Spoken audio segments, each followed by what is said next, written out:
السلام عليكم ورحمة الله وبركاته. طبعا انا غبت عليكم وده عشان كنت بعمل لكم استوديو ما حصلش طبعا يليق بيكم ويليق بمتابعين القناة. ركز معايا بقى عشان اللي جاي ده تقيل جدا. هفصص لك اي لابتوب باستيراد خارج حتة حتة واقول لك مواصفاته ومتوسط سعره كام طبعا في الوقت اللي تصور فيه الفيديو. سيبك بقى من اللي انا قلته ده خالص وركز في اللي يهمك عشان عارف ان اللي فات ده كله ما يهمكش. انت عايز حاجة جودة تصوير كويسة وشرح كويس لللابتوبات. انا يا سيدي هقدم لك محتوى كويس بيخص اللابتوبات الاستيراد خارج، ومع الوقت هاخد كومنتات مطلوبه بالاسم اعمل ريفيو لللابتوب اللي انت محتاجه. اللابتوب اللي معانا النهارده اسمه اتش بي اليت بوك 850 جي 7 اي 5 جيل 10 بشاشه 15 و6 بوصه وجهاز معدن وشكله حلو وناس كتير طالباه، وخصوصا بتوع المكاتب واللي بيشتغلوا وورد واكسل كتير وعايزين حاجه حديثه. يلا بينا بقى نبدا بالفيديو على طول.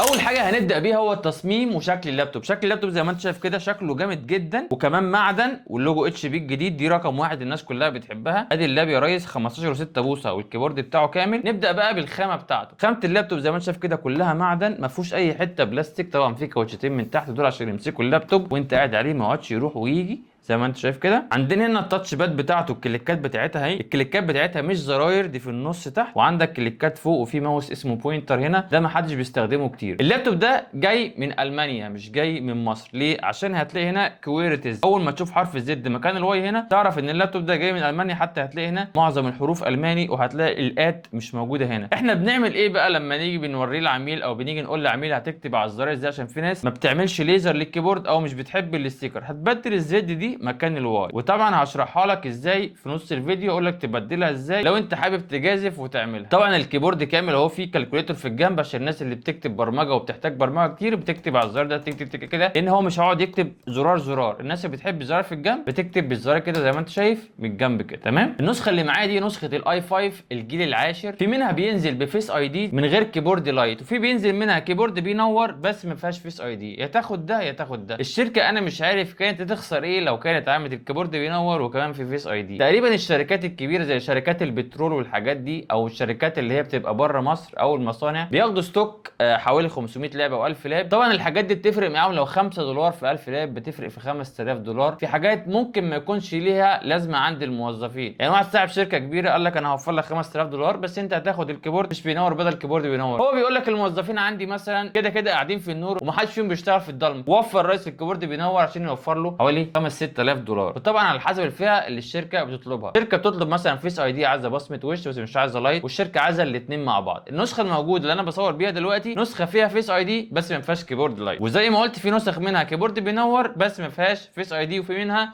نسخ فيها الاثنين. دي على حسب الستوك اللي جاي من بره، وده ستوك ما شاء الله جاي من المانيا كله. اللابتوب بقى زي ما انت شايف كده رفيع اهو زي ما انت شايف ما شاء الله، وزنه خفيف انا ماسكه ب70 اهو، شاشته 15 ودي طبعا فئه الناس كتير بتحبها جدا. نيجي بقى لمواصفات اللابتوب ده. هنبدا نشغل اللابتوب واقول لك مواصفاته بالتفصيل، رقم البروسيسور كام وفي رامات قد ايه وفي اس اس دي قد ايه. عشان تجيب مواصفات اللابتوب ده باسرع ما يمكن هتدوس علامه الويندوز واكس وتدوس حرف التي، هيجيب لك تاسك مانجر. هتخش على حاجه اسمها بيرفورمانس وتجيب هنا سي بي يو. عندنا هنا انتل كور اي 5 10310 ده 1.7 جيجا هرتز. البروسيسور ده فيه 4 كور و8 لوجيكال بروسيسور و6 ميجا كاش. الرامات بقى بتاعته 16 جيجا من نوع دي دي رام 4. اللابتوب ده فيه سلوتين، سلوتس يوزد 1 اوف 2 يعني واحد من اتنين، ممكن تركب في السلوت التاني كمان 16 جيجا. ودي الباص بتاعها اللي هو السبيد 2667 اللي هو الطبيعي بتاعه 2666. نيجي هنا بقى للديسك. النوع الهارد اللي راكب سامسونج 256 جيجا. هنا الكاباسيتي اهو 239 لان اي هارد بيقرا اقل من مساحته. نيجي بقى للجي بي يو. هو كارت الشاشه نازل بكارت شاشه انتل يو اتش دي جرافيك. طبعا بيبقى شير ميموري، كل كروت الشاشه الانتل بتبقى 128 او 256 ميجا مش جيجا، لان دي كروت شاشه مدمجه ومحدش بيركز فيها قوي. بس الكروت الشاشه دي في منها كروت اتش دي ويو اتش دي و520 و530. ده كارت شاشه قوي عشان يشغل لك بقى ايه شويه فوتوشوب حلوين شويه اوتوكاد حلوين كده يعني. ده مخصص للاعمال المكتبيه وشويه جرافيك بسيط قوي. حتى الالعاب يشتغل لك احسن العاب، هيشغل لك العاب بسيطه، وبرده هنختبر قوه الالعاب بتاعته اللي بيقدر يشغلها بس طبعا في نص الفيديو. نيجي بقى لحجم الشاشه وجوده الصوره. حجم الشاشه زي ما انت شايف كده 15 و6 بوصه فريم ليس. بص دي جوده الالوان الله اكبر تحفه، كمان من غير حواف زي ما انت شايف كده، كل الحواف بتاعته رفيعه ودي بتدي لك زاويه رؤيه كويسه جدا. كمان هنا في لوك للكاميرا، لو انت عايز تقفل الكاميرا دي عشان ما حدش يخترقها بتقفل الزرار ده كده، عشان في ناس بتخترق الكاميرا وانت قاعد على اللابتوب وانت مش حاسس، بتجيلك اي رساله او اي مسج بتدوس اوكي او ابروف او الاو، طبعا الكاميرا بتتفتح من غير ما انت تحس وممكن يصورك.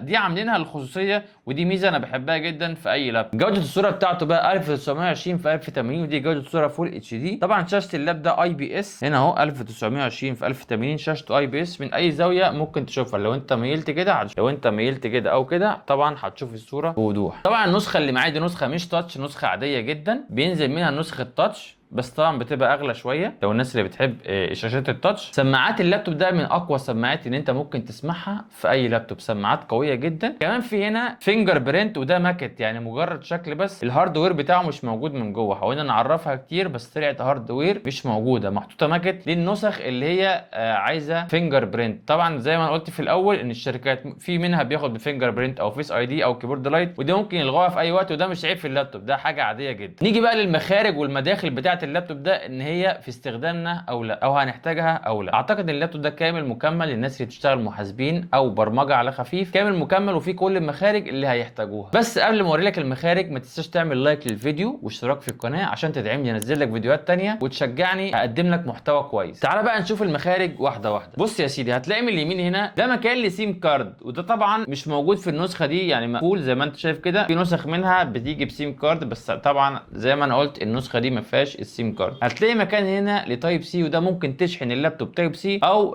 تنقل بيه داتا لتليفونك او تشحن بيه تليفونك او اي حاجه. وده طبعا الاتش دي ام اي لو عايز على شاشه كبيره، شاشه تلفزيون او اي شاشه كبيره، او حتى بروجيكتور يكون في اتش دي ام اي. وده يو اس بي 3، وده مكان الشحن بتاعه بيبقى شاحن اسمه بلو بن رفيع كده، ده بيشحن بيه. لو لفيت اللابتوب من ورا كده هتلاقي اسم اللابتوب كده اليت بوك زي ما انت شايف كده مكتوب بشكل ظريف جدا، حتى من ورا شكله حلو. في الجنب التاني اللي هو موجود على الشمال هتلاقي ده لوك كده بيبقى موجود عشان تقفل بيه اللابتوبات في المحلات عشان ما تتسرقش، وده يو اس بي 3، وده لو عايز تركب سماعات خارجيه لو شغال كول سنتر او اي حاجه. اللابتوب من ورا اهو زي ما انت شايف كده شكله حلو برده، دي فتحات تهويه عشان تبرد. اللابتوب معدن فهتلاقي تبريده كويس جدا، خصوصا ان هو بروسيسور يو فهتلاقي موفر الطاقه، بطاريته كويسه قوي، وكمان هتلاقي تبريده كويس ان اللابتوب معدن، وكمان البروسيسور بتاعه مش بيسخن بسرعه. نيجي بقى للقطه اللي انت مستنيها، وهي لقطه ان انت تنقل الزرار ازاي من الكيبورد، ودي ما انصحكش تعملها غير لما تجرب على كيبوردات بايظه، او لو عندك اي لابتوب كيبورد بايظ او مرمي عندك ممكن تجرب فيها. بص يا سيدي، هتجيب الفتاحه شبه كده او اي اله تكون رفيعه من الجنب، وتمد ايدك في الزرار كده زي ما انت شايف، وترفع سنه بصبعك كده اهو، وهتلاقي فتحه هترفعها كده بسم الله وتزق. ادي رفعناها اهي يا ريس، وادي واحده حرف الواي اهي. بص بكل سهوله ما شاء الله تتركب كده اهو زي الفل كده اهو تمام. هتلاقي كمان هنا عندك اللي اقدر اغيره لك اللي هو علامه الاستفهام دي، هتجيب كده وتجيب دي كده عشان دي مكانها فوق، ده اللي انا اقدر اغيره لك ايه بسرعه كده اهو. ده واجب مني ليك يا ريس، علمتك. والزرار ما شاء الله شغاله كويس، وبقول لك ما تحاولش تعمل الموضوع ده عشان الموضوع ده هيبقى صعب عليك وممكن تكسر فيه الزرار ومش هينفع تاني، وفي زرار ممكن ما تلاقيهاش موجوده. تعالى بقى نفتح اللابتوب من جوه ونشوف محتوياته من جوه عباره عن ايه، او نقدر نضيف فيه ايه او نغير فيه ايه. بس قبل ما افتح اللابتوب من جوه ما تنساش تعمل لايك للفيديو واشتراك في القناه عشان يوصلك كل جديد. بقدم محتوى جامد جدا بخصوص اللابتوب الاستيراد خارج، وكمان عشان تشجعني ان انا افيدك وانزل لك فيديوهات اكتر لموديلات اكتر. يلا بينا نفتح اللابتوب من جوه ونشوف فيه ايه. هنقلب اللابتوب كده على ظهره، طبعا ما نحطوش على حاجه عشان ما يتخربش. هنجيب كده علبه المفكات بسم الله، نقلب. طبعا مسامير اللابتوب ده نجمه زي ما انت شايف كده، هنجيب مفك نجمه نبتدي نفتح بسم الله.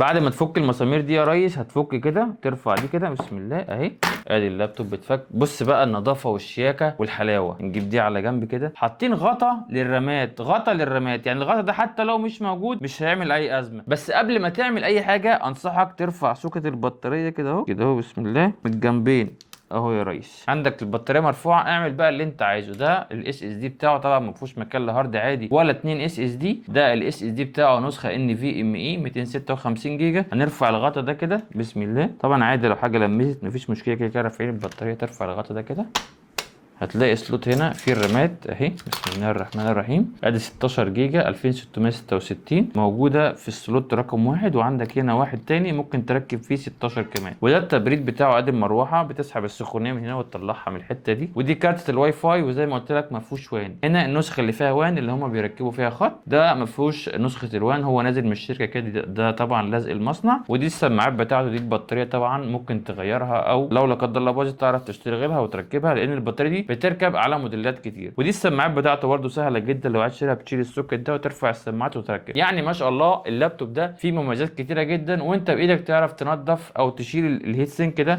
بالاربع مسامير دول وتغير الكولر بتاعه. بس ده طبعا كل فتره طويله قوي لما بيتغير من غير ما توديه لحد يغير لك. وان شاء الله في الحلقات اللي جايه اعلمكم ازاي تغيروا المعجون الحراري بتاع البروسيسور. هنحط البطاريه تاني كده قبل ما نقفل. بس قبل ما نحط البطاريه سوري انا نسيت الكفر ده، عشان ده برده كفر مش موجود في اللابتوبات، موجود في اللابتوبات المحترمه بس. فهنعمل كده اهو، هندخل هنا في تعشيقه صغيره زي ما انت شايف، هتحطها كده بسم الله كده وكده وكده بسم الله.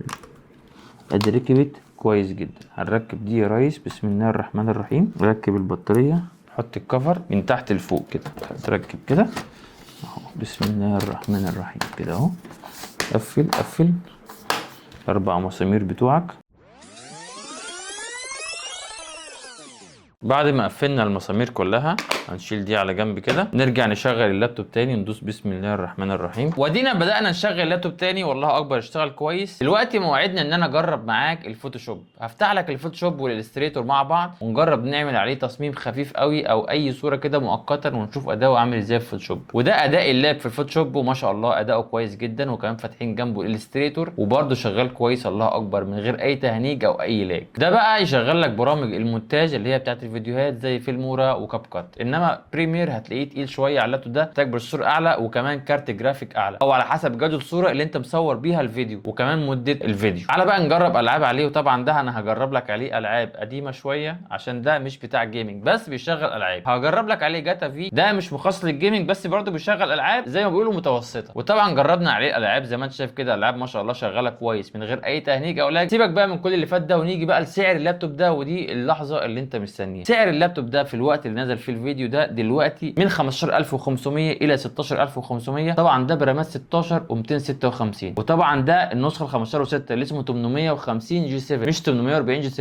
لان ال 850 ده شاشته اكبر والكيبورد بتاعه كامل فبيبقى اغلى من ال 14 بوصه. خد بالك من النقطه دي، اي لابتوب ب 14 بيبقى سعره اقل من 15 بوصه وده طبيعي. مميزات اللابتوب ده ان هو شكله جامد جدا، لو انت خدته في اي مكان او قاعد بيه في اي حته. اللابتوب ما شاء الله شكله حلو قوي، شاشته كبيره. لو انت بتحب الشاشات الكبيره، بتحب الارقام في الجنب وانت بتشتغل برمجه او حاجات من كده وبتحتاج الارقام اللي في الجنب، ده هينفعك جدا. وكمان ده بتاع شغل متواصل. اللابتوب ده يا ريس لو انت شغال محاسب وتشتغل 8 ساعات، اول ما تروح الشغل شغل اللاب وانت مروح فيه 8 ساعات يوميا، وما شاء الله اللابتوب مش هيقول معاك بيم ويفضل شغال كويس جدا. جوده الصوره بتاعته ما شاء الله الوانها مريحه للعين، مش هتعبك لو انت قاعد على اللابتوب فترات طويله. وطبعا اهم حاجه ما تحطوش على مخده او سرير، لان دي بتسخن اي لابتوب حتى لو فيه 300 مروحه. اهم حاجه حطه على خشب، ازاز، ترابيزه، اي حاجه بس ما تكونش مخده او سرير عشان ما تكتمش التهويه بتاعته. وده ميعاد ختام حلقتنا. احنا كده خلصنا مراجعه اللاب الاليت بوك 850 جي 7، اللابتوب الاي 5 الجيل العاشر اللي برامات 16 و256. فتحنا اللابتوب من جوه وشفنا شاشته وشفنا مواصفاته وشفنا بيشغل ايه وشفنا سعره كام. ولو عايزنا نكمل في المحتوى بتاعي واقدم لك لابتوبات اكتر وموديلات اكتر، ما تنساش تدعمني بلايك واشتراك في القناه عشان اقدم لك كل موديلات اللابتوب بالاستعمال خارج. واشوفكم في حلقه جديده ومراجعه جديده. كان معاكم احمد من ميجا ستور، واشوفكم على خير.